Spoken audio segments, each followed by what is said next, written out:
Good morning, everybody in Cubs Nation. I hope we're all having a fantastic start to our weekend. The Cubs get back on the winning track in an 11-7 victory. We're going to talk about that game. We'll talk about how the offense came to life. Obviously, a few factors played into that as well. I'm going to talk about a potential reunion in free agency. I'm not saying it's likely, but it's something the Cubs should consider, especially if they're not going to go hard after Kyle Tucker, and we'll preview Game 2. So, before we get into all that, again, welcome to Cubs Daily, presented by Fan Arch. My name is Steven Ryan, the one place for all of Cubs Nation to come together, talk about the team on the day-to-day basis. Make sure you guys hit up that comment section below. So, like I said before, 11-7 win. It wasn't pretty, but it got the job done, right? I believe the Cubs in the first 3 games in San Francisco, they scored 2 runs, 3 runs, and 3 runs, lost all 3. Tonight, they dropped 11. And Cade Horton was pretty solid throughout it, right? He really only had one bad pitch in there, and it was a 2-run homer. Yes, some of the hitters were hitting the ball off of him. Again, there was a combined 29 hits in this game, 15 of which by the Cubs, 14 of which by the Rockies. So the Rockies were getting the hits, but they weren't getting the clutch hits, A number that I do like to look at, runners in scoring position. What are you hitting in that situation? Again, they left 10 on base, and they were 2 for 18. So they had their opportunities all night long.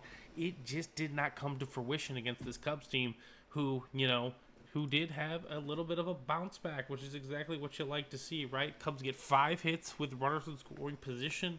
They did leave 7 on base, but again, 5 for 13 is going to do the trick and going to help you win a lot of ball games, as well as hitting some big-time bombs, right? Michael Busch was able to get on the board in that front. Ian Happ hit the ball hard a few times. Really like to see the Dansby Swanson even hit 2 home runs. So some of the guys that don't generally hit home runs, you like to see them find their power stroke. Even Suzuki had a couple of hits tonight, so hopefully maybe he's going to get his confidence back.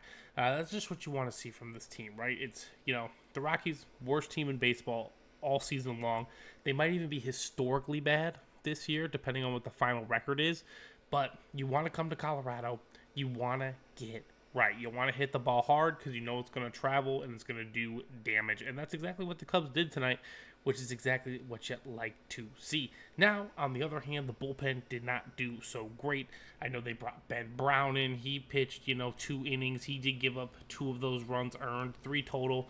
They did bring in Pomerantz. They used a lot more arms in the pen than I really wanted them to see, but they did use those low leverage guys, so nothing too stressful. Andrew Kittredge did come in and shut the door at the end, but not what you want to see. Brad Keller did toss a third of an inning, but again, like I said, the Rockies were 2 for 18 with runners in scoring position, so there was a lot of at-bats with runners in scoring position, so you just never want to let them back in the game in that sense, especially these teams that are so poor. If they hang out around close, they might luck into a win or two, and you just can't afford that in this situation, especially against the Brewers, who won again in Toronto today. So Cubs get on the board. That's all that matters, right? Ian Happ, 3 for 5.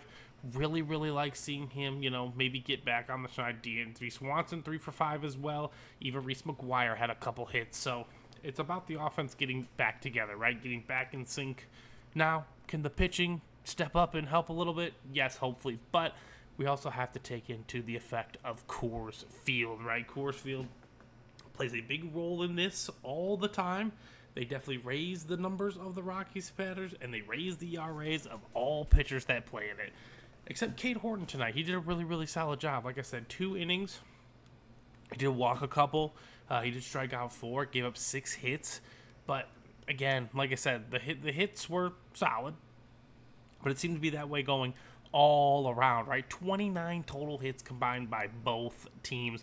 The Cubs just had a little more slug in theirs, per se, to get the job done in this one. Speaking of slug, I didn't get to mention this in yesterday's video, but did anyone see the game that Kyle Schwarber had against the Braves on Thursday night? He hit 4 home runs. Schwarber, who leads the league in RBIs, by the way. Kyle Schwarber absolutely having a season. so far. Yes, he's only hitting 248, but he's got 49 home runs. He could hit 60 home runs, a designated hitter. Do you remember when the Cubs let this man go over $9 million? I believe it was over $9 million. Dollars was the total. Either way, the league's really grown into Kyle Schwarber, right? The DH in the National League has just made him even more valuable than, he might be per se. Obviously, he doesn't play defense a lot, but again, slugging. That's what he does, right? The man just slugs. 586 slugging this year. He hits the ball all over the yard. And, honestly, I'm kind of thinking, if Kyle Tucker's off the table, right? If, for what our speculation is, especially here in Cubs Nation, we don't pay anybody, right? If he is off the table, is Kyle Schwarber an option? Is this guy an option? I'm not sure how much he'll cost. He is a 32-year-old slugger. He will turn 33 by the beginning of next season. But it's a possible look at, right? If it's a 7-year, $175, $200 million extension, that might be in the realm of possibility for the Cubs. Now, I know you're saying, Steven, 7 years, 33. These are the contracts these days, ladies and gentlemen. Maybe we can get them half off, right? 3 years, $100 million or something like that. But these are the general going rates for these guys. The teams, they don't want to lose the asset necessarily too much. Now, the Phillies probably will pay him what he's worth because that's what the Phillies do, right? They tend to get their man, but it's something I would like the Cubs to consider, especially if they can get him on a nice, I don't want to say team-friendly deal, but like a Cubs-type deal, right? Dansby Swanson, 7 years, 177. I mean, if Kyle Schwarber's around 5 years, 135, you got to consider it, man. The man hits 35 home runs. The Cubs might not even have a player hit 35 home runs this year. It's crazy to think about. The power in the first half was insane. The power has dropped off significantly here in the second half. Obviously, Seiya has been very hit or miss as our DH. Kyle Schwarber solves all of that. He solves all of that in one fair swoop. So this is a reunion I would definitely consider if I were the Cubs. I don't know what the odds are. I'm not saying that they're going to do it.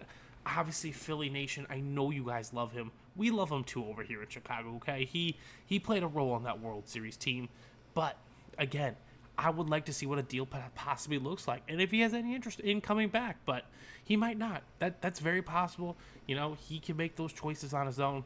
Kyle Schwarber is the absolute man, and I'm beyond happy for him that he hit 4 home runs the other night. The dude was absolutely popping off, which is just fantastic stuff. So, here we go. We got game 2 tonight in Coors Field. The ball should be flying. The Cubs are throwing their 5th starter, Javier Assad, and we're facing a guy named McCade Brown, who's in his 2nd start this season, maybe his 2nd start in his career. I didn't get to do too much background research. All I know, his whip is above 2, which is bad but impressive. Like, usually whips don't go that high unless you're just giving up an absorbent amount of runs. He only went 3 2/3 inning in his last game. His ERA is at 9. Okay, so this should be a game the Cubs win and win going away. Just the way the matchup looks. Javier Assad, as long as he can keep the ball on the ground, he is going to find success. That doesn't mean that they're not going to get their hits or anything of that nature, but if he can keep the ball on the ground and out of the ballpark, kind of like Kate Horton did today, the Cubs could find themselves on the winning end once again. And honestly, the way the Rockies are, the Cubs should find themselves on the winning end, because it's just ridiculous that you don't beat these horrendous teams badly every time. I'm personally upset we gave up 7 runs tonight, but, that's the name of the game sometimes. Baseball is baseball. They're a professional team too, technically speaking. Just because you're on the Rockies doesn't necessarily mean you're a pro ball player, in my opinion. But they're at the big league level. They can play baseball, clearly. Maybe not well as a team, but there's guys, and they play baseball. So I don't know what else to say about the Rockies. They have 38 wins so far. They might set a record potentially, but either way, the Cubs should win this game going away. Even if Assad isn't as sharp as he needs to be, it's about the bats getting right. That is the whole point of this trip to Colorado. Let me know what you guys think. Again, I think they talked about it today on the broadcast. The Cubs have 18 games left where they're facing teams below 500. We're 4-3 as of tonight, so 17 to go on that front. Sorry, we're 4-3 as of tonight. let's get back on the winning track. We gotta make moves now, okay? Especially, I mean, you never know when the Brewers are gonna win or lose, but this is our chance to shrink the gap and apply that pressure with a couple weeks to go. Maybe we're only 2 or 3 games back. Again, I care more about the wild card personally, but again, it never hurts to have a goal to strive for, and I think the division still provides that for this Cubs team. So let me know your thoughts down below. And again, ladies and gentlemen, if you're enjoying the content, make sure you smash that thumbs up button. We appreciate over here at Cubs Daily, and I hope you all have a fantastic Saturday. We'll talk about the game tomorrow as well, and we'll preview the series finale. So I hope you all have a good one.